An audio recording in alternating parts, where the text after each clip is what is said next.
Good morning, Donaldsville Elementary. It is, well, these are announcements for Monday, the 16th. All right. So if you're Group A, you can watch these on Wednesday or you can watch them anytime, actually. Group B, you can watch them today. So I just have a few things to share. First of all, don't forget, your teachers love you and I love you. You are coming to an amazing place to learn. Whether you're online or whether you're in the building on Mondays and Tuesdays or Thursdays and Fridays, Donaldsville is a great place to learn. And because we have great staff, all right, a lot of teachers that care about you, a lot of teachers that are concerned with how you're doing, all right. And so let's get on with our announcements. I have several things to talk to you about today. First of all, we just have a couple positive office referrals from last week. Sine Habash from Miss Hampshire's class is doing fantastic explaining her math work in class. Sine, that is amazing. I love it when kids think first and then are able to explain, especially math. And Braden Tillman from Miss Hampshire's class as well. And this one was written by Mrs. Walters, but he's in Mrs. Hampshire's class. He is being a kind and compassionate friend to others in class. That is awesome. Good job, Braden. Being kind, I love that, and compassionate. So both of those referrals were written by Mrs. Walters for kids in Mrs. Hampshire's class. So that's amazing. I love it. Let's keep those up because we're well over 200 positive office referrals, and that's awesome. Guess what? We have birthdays. All right, let's go over them. Today, turning 10 is Giancarlo Cerise Hernandez. He's in third grade in Miss Landis' class, and he's turning 10 today. Cage Connor is also turning, oh no, he's turning 11 today. He's in fifth grade in Mrs. Evans' class. And then Ethan Burcham, he's in Miss Heron's virtual classroom. He is in third grade and he's turning 9 on the 17th, tomorrow. And then Daniel Wilson on the 21st is turning 10. He's in Miss Hampshire's class. And then David Channels, his birthday's on the 21st too. That's a great day because that's my sister's birthday too. And David is turning 11 and he's in Miss York's virtual class. And then Jaden DeMichelle, his birthday's on the 22nd of November and he's turning 10 and he's in fourth grade in Mrs. Hampshire's class. And then Aiden McIntosh, his birthday is on the 11th. No, sorry. He'll be 11 on the 23rd of November, and he's in fifth grade in Miss York's virtual classroom. So happy birthday to you guys. That's amazing. We're glad that you're having birthdays this full week sometime, and have a great birthday when it's your day. I love it. I'm going to read you a story. This is called Grandmother's Table. I used to read this to my fifth graders when I was a teacher, and I really like it. So I don't want to talk about it very much beforehand, but I'm just going to read to you, and then we'll kind of talk about why I chose to read that to you. Okay? This is called Grandmother's Table. Once there was a feeble old woman whose husband died and left her all alone. So she went to live with her son and his wife and their own little daughter. Does anybody know what feeble means? Okay, she was older, she was a grandmother, she was weak. Feeble, a synonym for feeble, a word that means about the same, is the word weak. Okay, so she was kind of old and weak. Every day, the old woman's sight dimmed and her hearing grew worse, and sometimes at dinner, her hands trembled so badly the peas rolled off her spoon or the soup ran from her cup. The son and his wife could not help but be annoyed at the way she spilled her meal all over the table.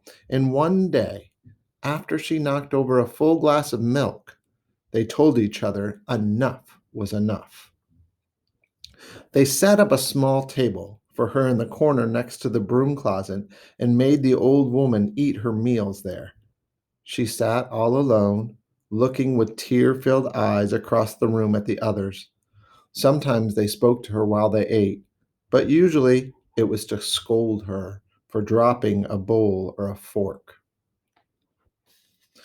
One evening, just before dinner, the little girl was busy playing on the floor with her building blocks, and her father asked what she was making. I'm building a little table for you and mother, she smiled, so you can eat by yourselves in the corner someday when I get big. Her parents sat staring at her for some time, and suddenly they both began to cry. That night, they led the old woman back to her place at the big table. From then on, she ate with the rest of the family, and her son and his wife never seemed to mind a bit when she spilled something every now and then.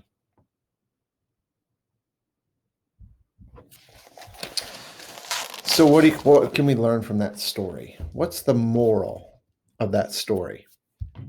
What lesson do I want you to learn so that you can become better people? Could we use any of our words that we use here at Donaldsville, like respect? Were the son and his wife respecting the grandma? I would say no. They weren't respecting her. Guess what? When we all get older, we're going to do things like that. Our hands may tremble. We may spill things. We may trip over things more. It's kind of like when you're little, right? A toddler and a young person, you tend to spill things more and do things and kind of a little more clumsy. And that happens as we get older as well. Do you think it's important to respect older people? Maybe your grandparents' age or your great grandparents' age, my parents' age. My parents are in their 70s. My dad kind of shuffles when he walks. My mom sometimes falls down or drops things. Do you think I would ever put them at their own little table when they came over to my house to eat? No, I would never do that. So that was a made up story, fiction, right? Made up story, but it's to teach us a lesson, to get us to think. That little girl saw her parents treating her grandmother a certain way and decided, yeah, that's the way you're supposed to treat people. Once the parents realized what they were doing, do you notice though they fixed it?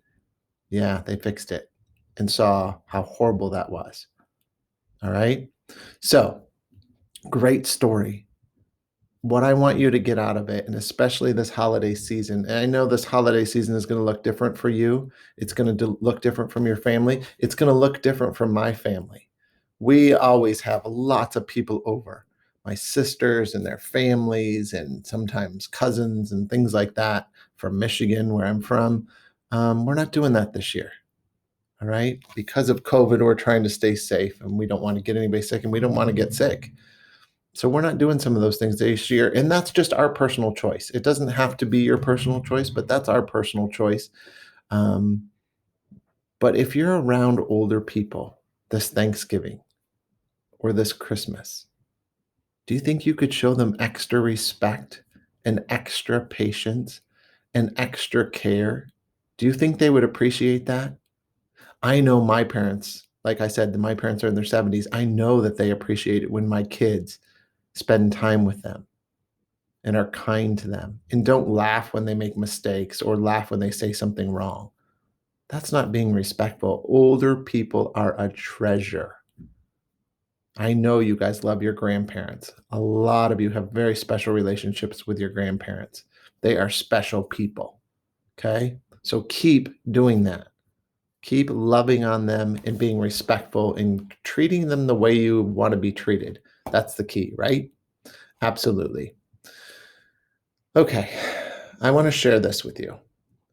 Yesterday, Tecumseh Local lost a long-time great arrow. Remember what we talk about?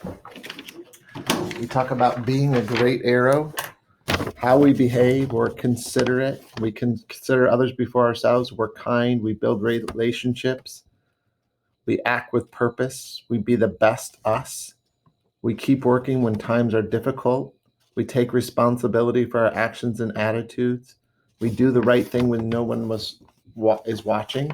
That's what it means to be a great arrow. Okay, we've talked about that lots. We press pause, those kinds of things. All right. Yesterday, we lost a man that worked in our district. His name was Mr. Garrett. He was a high school teacher, then he became high school principal at Tecumseh, and finally he was our assistant superintendent. He worked with Mrs. Crew every day for the last, I don't know how many years, a bunch of years. Mr. Ivan Garrett was married to Deanna, who also works in the district, and they have 3 kids, college-age kids. Mr. Garrett had a heart attack yesterday, and he died on Sunday. We are sad for his family in our district. We lost a good man. He was a good man, and he was a friend to many staff members. Would you do me a favor? Would you keep his wife and children in your thoughts and prayers? Ellie and Mitchell and David are the kids. Mrs. Garrett is the wife. They could use our thoughts and prayers, okay? And maybe even a card or a note if you think about it. I would love that. Guess what? Mr. Garrett was a great example of an arrow. And we're sad that he has died, but you know what? We have good memories of him. All right. And we're going to keep those memories alive. We're going to keep sharing those memories with other people. Okay. I'm thankful for his life. I'm thankful for his family. I'm thankful for all the years he spent as an arrow, as a high school principal, as a high school teacher, as our assistant superintendent. I'm thankful for that. All right. This is the season we talk about being thankful. I want to share a couple quotes with you that I found about thankfulness. Jefferson Bethke said, "Thankfulness is the quickest path to joy. If you want to be happy, be thankful."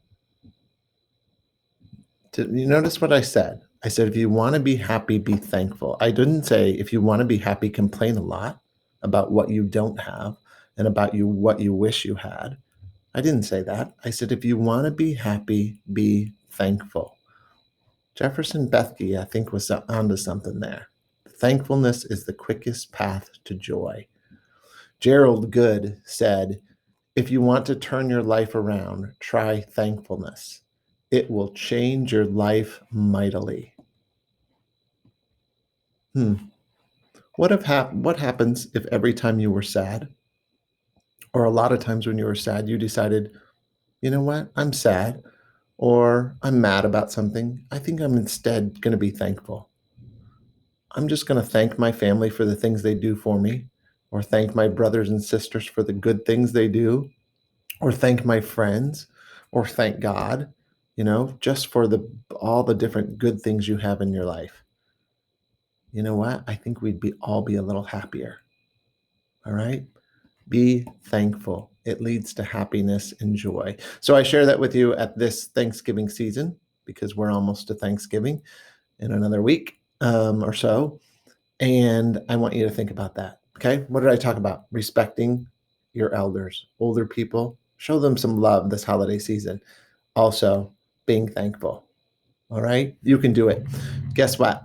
You guys are amazing. Keep working hard, please, whether you're at school, in school on Monday and Tuesdays, or Thursday and Fridays, or whether you're at home virtually. Okay. On Wednesdays, maybe you're checking in with your class on a Google Meet, or you're watching a lesson, or you're doing some paper pencil work that your teacher gave you, or on the other days you're not here. Do your best. All right. It's for you. Okay. It's for you. I would love for you to have an amazing week this week. Okay. That's my goal. Okay. Have an amazing week and enjoy every single day. All right. Every single day. Enjoy it. Okay. Have a good one. Take care. Be amazing. Peace out.